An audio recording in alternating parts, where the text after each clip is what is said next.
कुछ ऐसे फूल हैं जिन्हें नहीं मिला माहौल, महक रहे हैं मगर जंगलों में रहते हैं। आपकी मुलाकात कराते हैं आलम गाजीपुरी साहब से। बहुत शुक्रिया। आलम भाई, ये क्या वजह रही कि हम लोगों ने आपको इतना मुशायरों में नहीं देखा? असल में सबसे बड़ी जिम्मेदारी होती है मनसबी जिम्मेदारी, और चूँकि मैं एक कॉलेज से जुड़ा हुआ था तो बच्चों को पढ़ाने का मेरा काम, यही वजह थी कि मुझे वो तो राहत साहब वाला किस्सा याद आ गया। राहत साहब भाई हमारे एक दोस्त हैं, सलीम अहमद भाई, जो आजमगढ़ में रहते हैं, और उनसे बहुत कुर्बत थी राहत भाई की।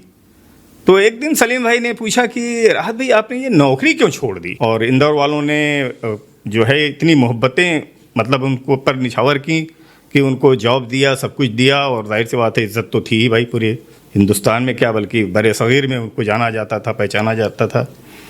तो कहने लगे कि देखो मैं अब फिल्मों में भी गाने लिखने लगा, तो वहाँ भी एक मसरूफियत हो गई, और इंदौर से बॉम्बे जाना, बॉम्बे से इंदौर आना, और फिर कहने लगा उसके बाद मुशायरों की मसरूफियत। तो नतीजा ये होता कि मैं वक्त नहीं निकाल पाता था कि बच्चों को मैं पढ़ा सकूँ, और जाहिर सी बात है कि नौकरी तो हमने पढ़ाने की थी। तो कहने लगे कि फिर मैं हाजिर हुआ और इंतज़ामिया के सामने, और मैंने कहा कि भाई मैं इस्तीफ़ा देना चाहता हूँ। तो वो लोग नहीं चाहते थे कि ये इस्तीफ़ा दें, तो कहने लगे कि अरे भाई आप ऐसे एडजस्ट करिए। तो कहने लगे नहीं, मैं एडजस्ट नहीं करूँगा। फिर कहने लगे अच्छा ऐसा है सलीम कि एक बात बताऊँ? बोले हाँ हाँ बोलिए बोलिए। कहने लगे यार सलीम देखो, मैं जो है हराम की पीता ज़रूर हूँ लेकिन हराम की खाता नहीं। जिंदाबाद राज साहब, जिंदाबाद। कहने लगे कि भाई, तो सलीम भाई ने कहा, कहने लगे कि वो राहत भाई का किरदार जो इस मामले में जो है ना, उसका कोई जवाब नहीं। ये उनके अंदर एक मॉरल एक वो था, वो अपनी जगह पर उनकी ज़ाती ज़िंदगी क्या थी उसमें हम बहुत ज़्यादा जो है दूर तक नहीं जाने की कोई ज़रूरत भी नहीं है। लेकिन जो उनकी अदबी ज़िंदगी थी उसमें जो एक मॉरल उन्होंने कायम कर रखा था, वो मुशायरे के शायर थे, बेशक मुशायरे के शायर थे, लेकिन ऐसे ऐसे शेर भी उन्होंने कहे हैं कि जो उनको ज़िंदा रखने के लिए काफ़ी है। जैसे वो बहुत मशहूर शेर है, मैं ज़रा धूप से बचने को इधर आया था, लोग पीपल के दरख्तों को खुदा कहने लगे। असल में राहत भाई को जब हम लोगों ने सुना था तो तरन्नुम में सुना था। अच्छा, हाँ, पहला मुशायरा बनारस में सुना था हम लोगों ने, और बहुत राहत भाई का शुरू का ज़माना था वो, तो शुरू में ये जो है तरन्नुम से पढ़ते थे। तो उनका वो शेर अभी तक भी जहन से चिस्पा है कि जिन चिरागों से तासुब का धुआं उठता है, जिन चिरागों से तासुब का धुआं उठता है, उन चिरागों को बुझा दो तो उजाले होंगे।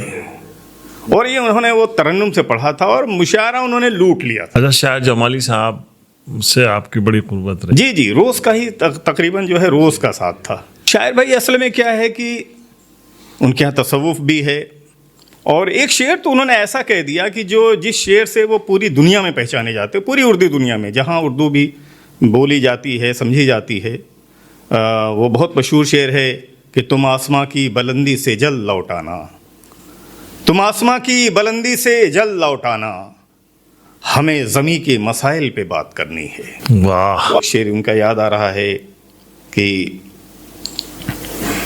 भरते हैं झूठ बोल के बच्चों का पेट हम, आए है भरते हैं झूठ बोल के बच्चों का पेट हम, ये भी गुनाह है तो गुनहगार हम भी हैं। और ज़रा सी देर को दामन जो छूट गया तेरा, जरा सी देर को दामन जो छूट गया तेरा, ज़रा सी देर को दामन जो छूट गया तेरा, गली के लोग मुझे रास्ता बताने लगे। है ज़रा सी देर को दामन जो छूट गया तेरा, गली के लोग मुझे रास्ता बताने लगे। बहुत खूब, बहुत खूब। वो एक बशर था मगर नूर हो गया वो शख्स कि जब हयात का दस्तूर हो गया वो शख्स। शेर मुलाज़ है कि ये सायादार दरख्तों का फैज़े सोहबत था, ये सायादार दरख्तों का फैज़े सोहबत था, पड़ी जो धूप तो काफुर हो गया वो शख्स। और ये शेर भी उनका कि खुद ब खुद कातिल का सारा मसला हल हो गया, खुद ब खुद कातिल का सारा मसला हल हो गया, कत्ल होते जिसने देखा था वो पागल हो गया। तो इस तरह से बेइंतहा ये बहुत मकबूल शायर थे और लोगों के बड़े पसंदीदा शायर थे शायर जमाली साहब। हाँ, मैं अपनी एक गज़ल पेश कर रहा हूँ जो मुझे खुद बहुत पसंद है। अच्छा। तो मतला दुआया है कि ये फ़न नहीं मेरा ये तेरी कारीगरी है, ये फ़न नहीं मेरा ये तेरी कारीगरी है, अब तक शजरे जां की जो हर शाख हरी है। ये फ़न नहीं मेरा ये तेरी कारीगरी है, अब तक शजरे जां की जो हर शाख हरी है। और अब यार कहाँ मैं तेरी तस्वीर लगाऊं, पहले ही यहाँ चेहरों से दीवार भरी है। अरे वाह वाह वाह। अब यार कहाँ मैं तेरी तस्वीर लगाऊं, पहले ही यहाँ चेहरों से दीवार भरी है। ये शेर मुलादा फरमाए कि ये कैसी कहानी मुझे माँ तूने सुनाई, ये कैसी कहानी मुझे माँ तूने सुनाई, इसमें कोई शहजादा न जिन है न परी है। ये कैसी कहानी मुझे माँ तूने सुनाई।